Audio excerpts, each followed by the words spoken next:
Les créances irrécouvrables.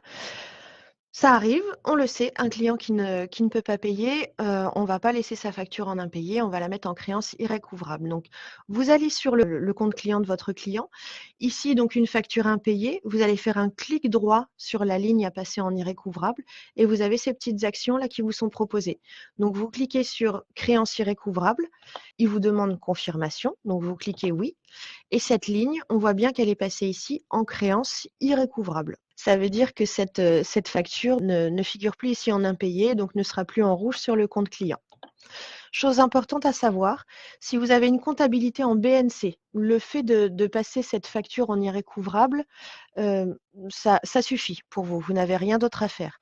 En revanche, pour les comptabilités en BIC, après l'enregistrement des factures comme créances irrécouvrables, il est nécessaire d'effectuer des OD, donc une opération diverse en compta, pour les annuler dans votre module compta. Parce que cette manip, elle met à jour uniquement le compte client.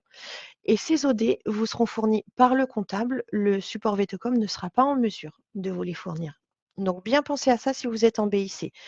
Vous passez en créance irrécouvrable et il faut passer une OD également dans votre module compta. S'il s'avère que cette ligne a été passée en créance irrécouvrable et un jour, à force de relance d'huissier, le client revient pour payer sa facture, vous pouvez repasser cette créance irrécouvrable en facture impayée. Vous cliquez droit sur la ligne et vous avez une autre action. Donc là, c'est repasser en impayé. Quand vous cliquez repasser en impayé, cette ligne de 117,10, elle revient ici dans le tableau impayé. Donc en résumé, il vous est possible de passer une créance irrécouvrable, de la repasser en impayé. Et très important, si vous êtes en comptabilité BIC, bien penser à passer une OD dans votre module comptable.